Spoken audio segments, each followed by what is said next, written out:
So what's your name and what do you sell? My name is Gary Garanello and I sell vinyl records. How did you first get into collecting vinyls and why did you decide to start your own business? I mean, I'd always been a musician, mostly in the evenings after work. I was actually in this market in the food industry, and so I was in a market located downstairs from this one, below Essex Market, which is no longer there. It was a pretty one-dimensional market. It was all food and beverage. I was speaking with the owners about making it a little less one-dimensional, and I suggested that a record store would be an appropriate fit. You know, one thing led to another, and then I ended up opening it. What kind of music do you do, like in your own time? Rock and roll drummer, not a classically trained anything, just fun music. What would you say is your favorite part about being a business owner? I definitely enjoy sort of steering the ship, if that makes sense, not having to answer to anything but sort of trends that I perceive. I spent about a decade learning how to run other people's businesses, sort of, and at the retail level, and so just felt like it was a good time to make that change and do it on my own, realizing all of that long plot arc, learning and turning it into something on my own. What kind of difficulties have you faced like throughout this whole process? You know, just remembering to be scrappy. You've got a vision of how you want things to go and how you think things are supposed to work. And the reality is that you're confronted by issues and opportunities to do things, and you have to kind of remember to just be really scrappy and conservative and get it done, and then, you know, make some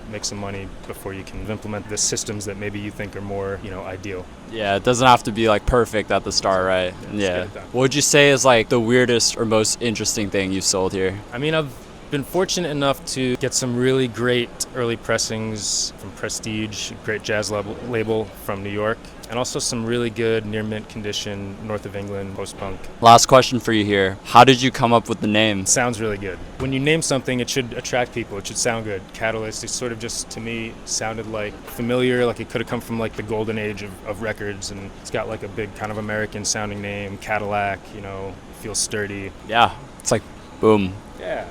Yeah. It feels good. It feels familiar. Well, thank you so much for your time. Thank you guys. It's been a pleasure. Yeah.